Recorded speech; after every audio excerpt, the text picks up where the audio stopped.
Disclaimer: I am completely aware that this story involves me being very stupid and careless. I'm not going to inject these acknowledgments into the story, but rest assured that in hindsight, I am aware of the foolishness that took place. Now, where to begin? The year was approximately 1998 or 1999. I was a young gay man in my early 20s, living in a medium-sized city in the Midwestern US. This was sort of an in-between transitional time for gay people, where in most populous areas we had enough respect to live openly, but there was still plenty of people who did not like us. It was well before the invention of smartphones, and the internet was still in the early stages of mass adoption. There were large communities online, but it was not yet at that point where most Americans were online. Online socialization consisted of chat rooms hosted by various services like AOL, Yahoo, or IRC servers, and message boards were still in use by large numbers of people. For gay men at the time, it was nothing short of revolutionary. Prior to the internet and to the broader cultural changes, gay men had been stuck looking for fun in secretive and/or shady places due to the inability to freely express ourselves. In the 90s, it was still somewhat risky, but the internet offered a way to talk freely and relatively anonymously without the risk of being outed or worse. For this reason, it really took off in the gay communities, and gay men were a very large part of the user bases for these social platforms.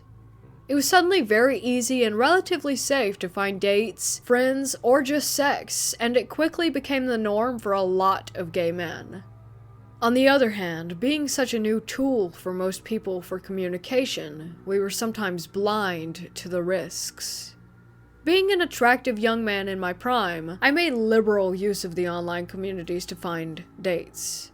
That is to say, I had plenty of hookups.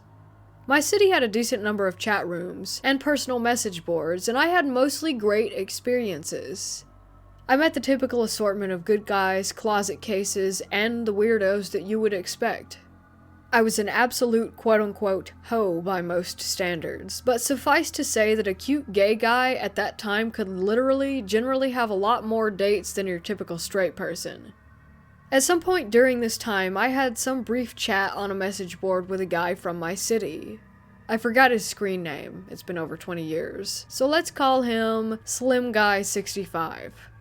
This back and forth had happened on a general thread in the gay section, not in private messages, so it was visible to anyone who chose to read that thread.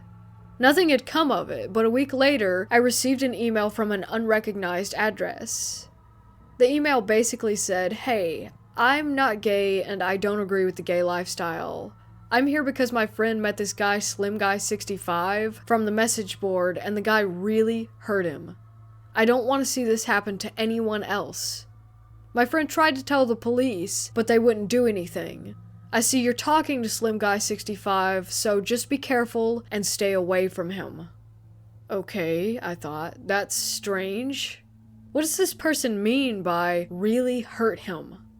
Was his heart broken? Did he get beaten up or verbally abused, or what? I responded to the email, asking for clarification on what exactly had happened.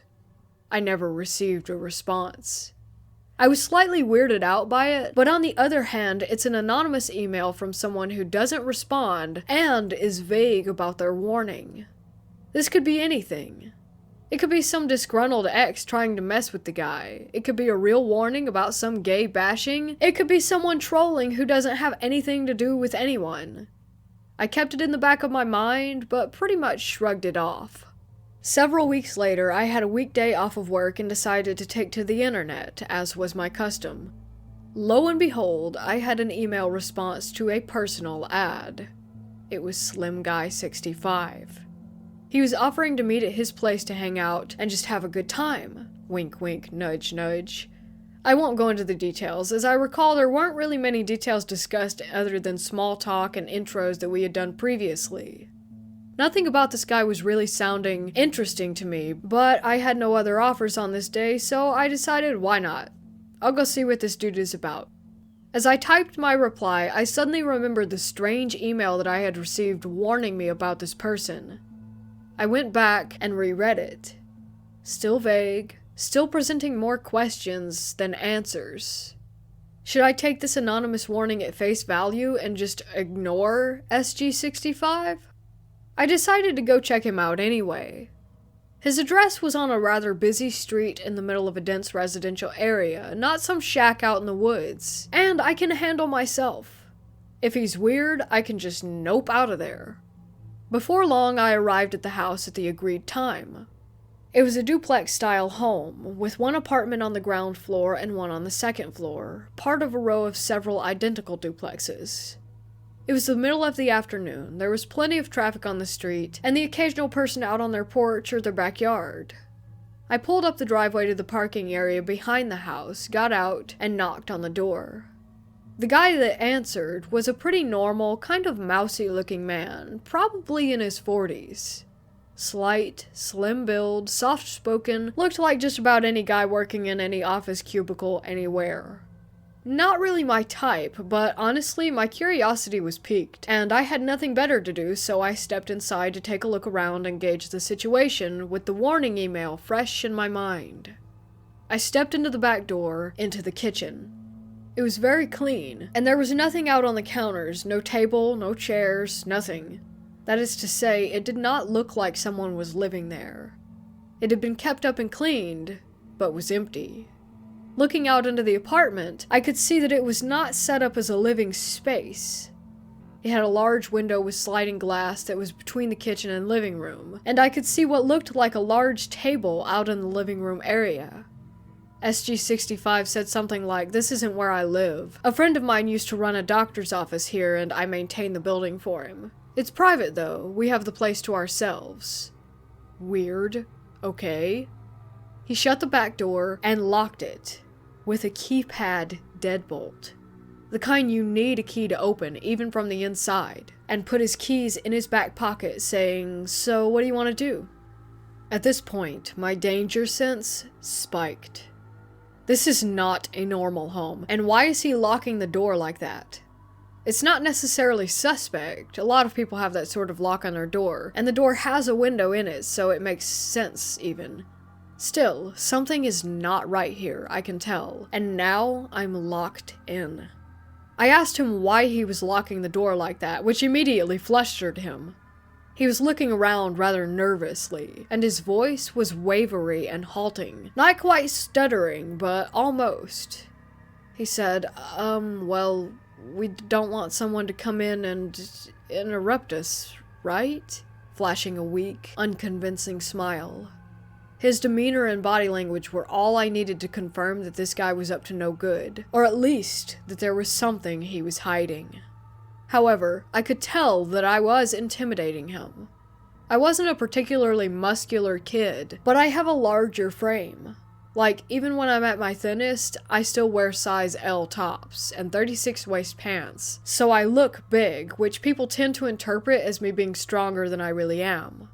Also, I'm not a tough guy at all, but I have a resting facial expression that makes me look like a thug. People who don't know me often assume that I'm rough or something.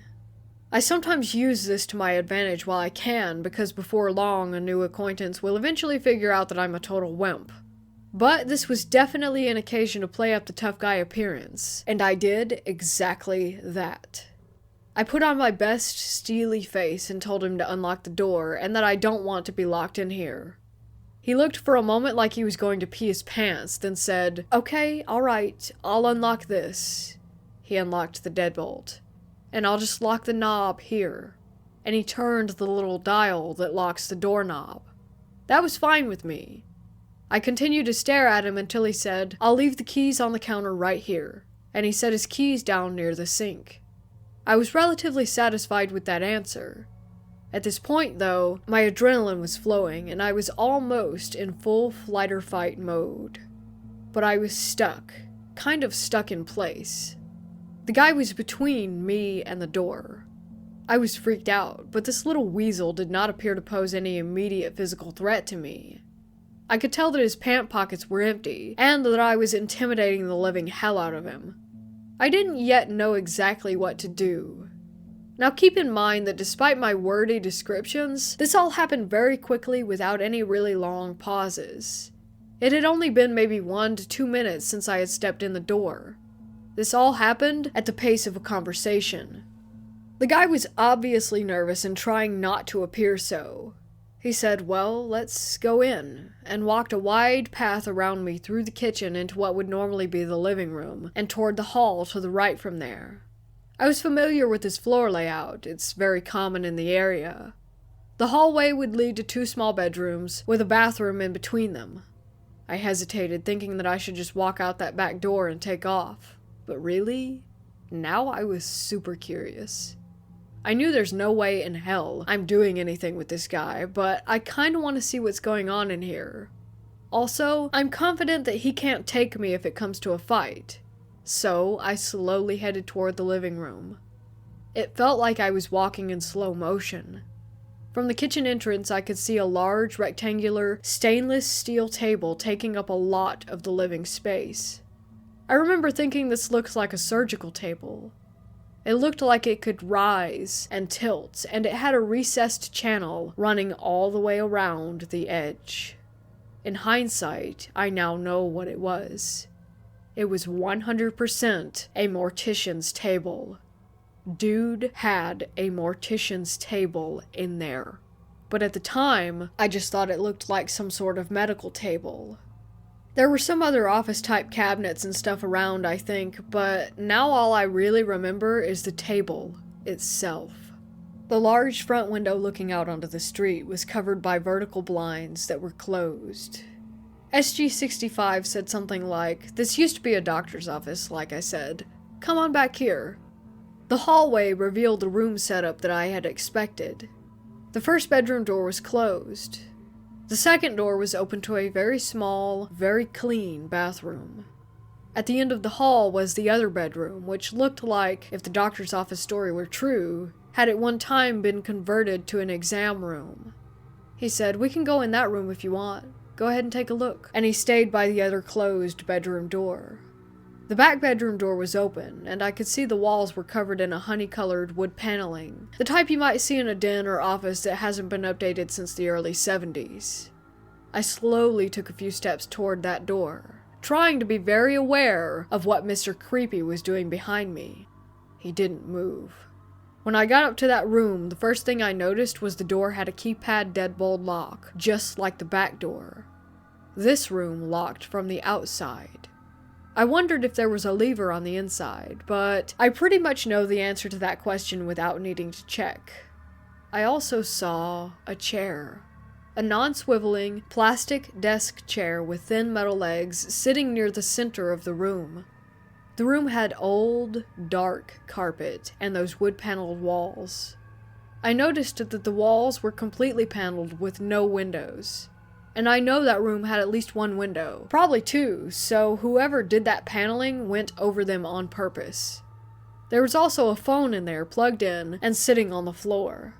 It was an old office phone, probably from around the 80s or early 90s, dingy beige plastic with several buttons to manage different phone lines. It was just sitting there on the carpet near the wall, with the chair at a slight distance facing the phone.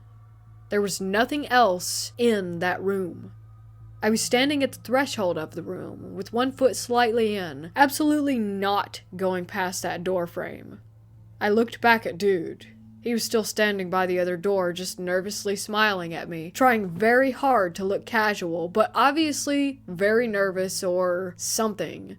He said something like, "Well, what do you want to do?"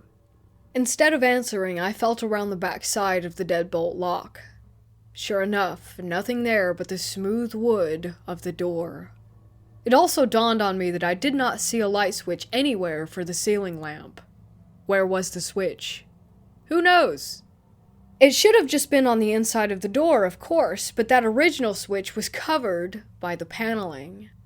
He mumbled something about not having the key to that lock. Don't worry about it. I turned back to face the guy and just said, "What is it that you want to do in here?"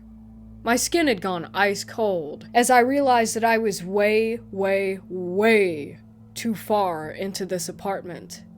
I was running through my options in my head. What was this guy going to do?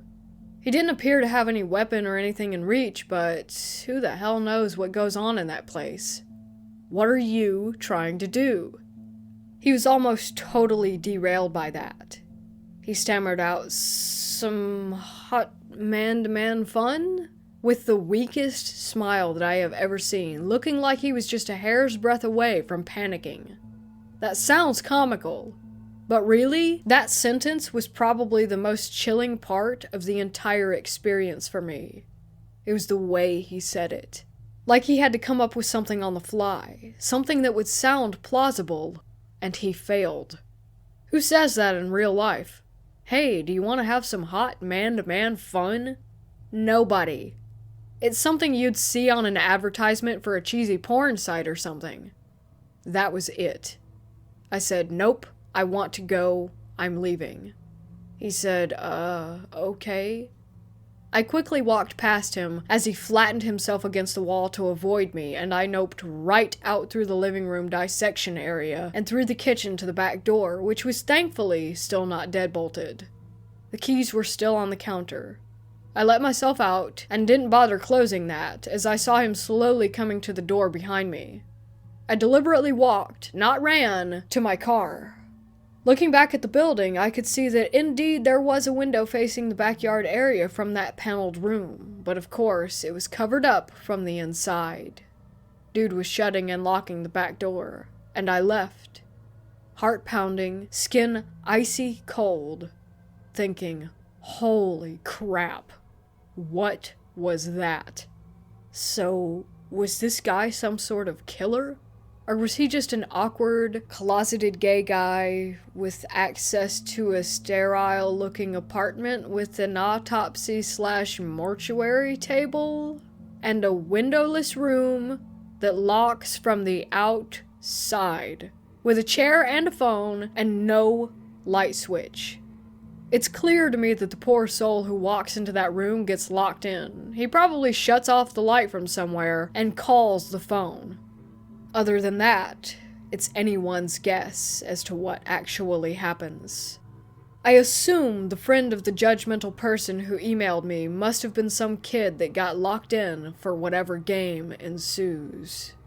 Driving home, at first I thought, of course I have to call the police and tell them what's in that place. But thinking it through, I realized that I didn't really have any crime to tell them about. I went to meet a man for casual sex, and what? He has a room with a chair in it? He has, as I thought at the time, an exam table? The police aren't going to do anything with that story. The guy didn't touch me or do anything to me, and I left. I considered calling an anonymous tip line, but again, what exactly would I report? There was no actionable crime. Also, keep in mind that at that time, while the local police in the city were pretty decent, they weren't especially interested in getting involved with helping out the gays. They would prosecute actual crimes if it was cut and dry, but I heard plenty of accounts of them not choosing to follow up on cases where there was not an easy arrest to be made. I decided not to report anything because nothing would come of it except drawing unwanted attention to myself. Even in retrospect, I think that was probably the most rational choice to make. If this happened today in 2020, the law enforcement would probably be a lot more interested in it. But back then, not so much. So, live and learn. I still drove past that house once in a while during the normal course of life over the next several years, and I'd pay attention to how it looked. The vertical blinds were closed for maybe 5 or 6 years whenever I went past.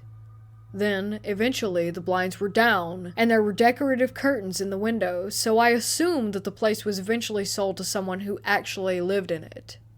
Around 2002, maybe 2003, there was the murder of a young man on the news. He had been found in the next state, which borders on my city, so it's not very far away. I recognized the guy from the gay community, but didn't know him personally. A friend mentioned to me something about the local serial killer. I said, "What?" He explained that a few young men had gone missing over the past year, each after being at one specific dive bar, and each being found several miles to the north past the state line, and out in the country. The case on the news matched with that MO. My friend told me that the young guy had been at that bar and left with someone that night, and that he had disappeared. The news report didn't mention anything about a gay bar or similar recent cases, of course. I had to wonder if my acquaintance from the internet had anything to do with it. The location of the murders apparently was nowhere near that duplex, or at least according to the story I was told. I never heard of a resolution to that murder on the news, or any official mention of a suspected serial killer other than gossip.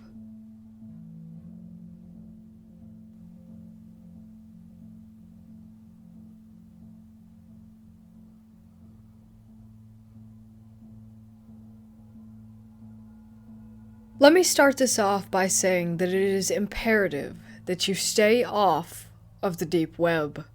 No matter what anyone tells you, no good can come from using it, and I am about to inform you as to why. I was 15 at the time. I had come home from school on a Friday afternoon ready to relax, kick back, and enjoy the short break. I had started using code about a year prior. Nothing too fancy, just basic Python, Java, HTTP, etc., and was practicing it daily. Now, I had known about the dark web before this took place. I would sometimes buy weed off of it, but that was about the extent. This particular day, however, I decided to venture further and really take a look at the dark web. I'm sure a lot of people are familiar with the iceberg diagram representing the internet's content. For those who don't know, the surface web contains about 10% of the internet's content, while the deep and dark web take up over 90%. I was ready to see what it really held. I heard stories about what goes down on the deep web, murder, inhumane torture, etc.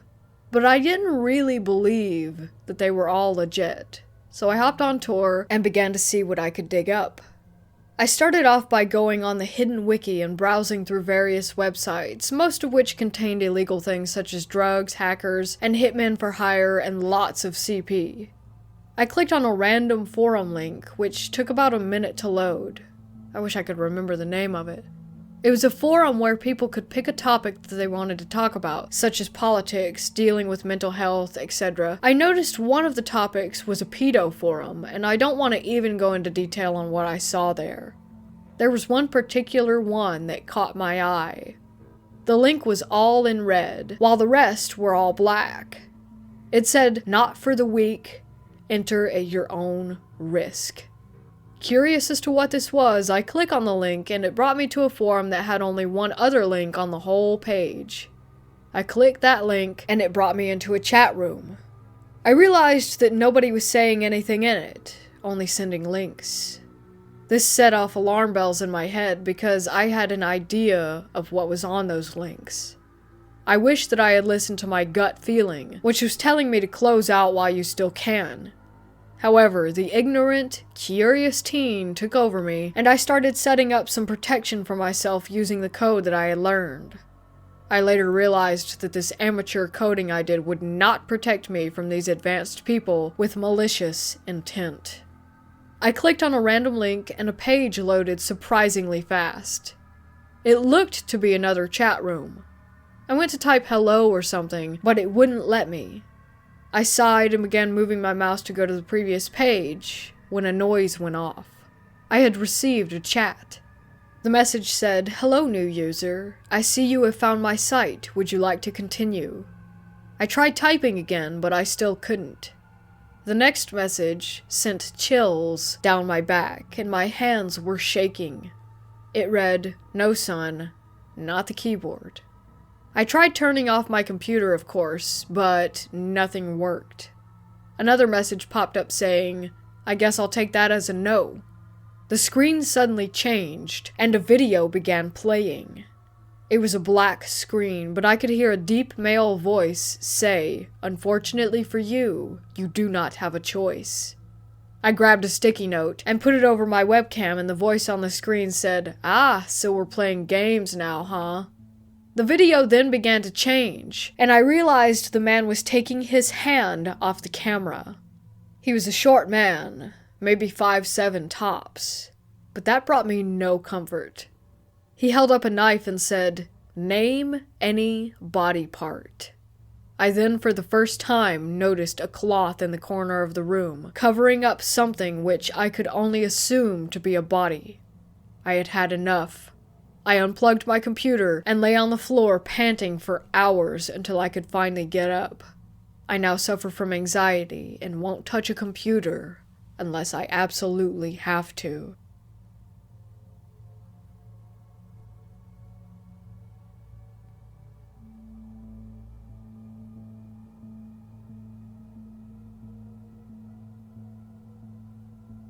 So basically, me and my friend were messing around until he informed me about a part of the web so messed up and dangerous that it's illegal.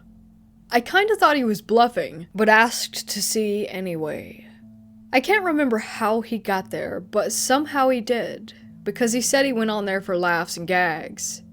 When we got on there, everything seemed normal, until he started to see things with titles like military-grade lasers or military-grade integral silencers. As we got further in, we started seeing more things like drugs, and of course more illegal weapons.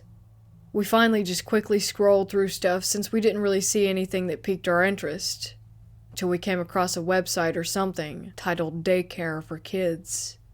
When we clicked on it, we saw what looked to be a room covered in feces and blood with a caged mic in the middle. We got so scared, we closed out of the browsers as fast as possible and never went back.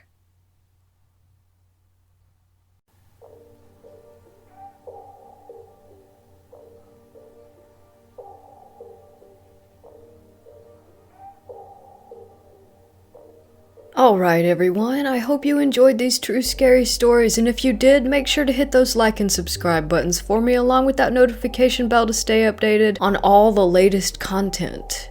To have your own horror story featured, feel free to submit it to me via the email included below in the description. Also down there you can find the links to other playlists with lots more awesome creepy content for you to enjoy. Thank you so much for watching, and I'll see you again soon. Until then, don't forget to embrace the terror.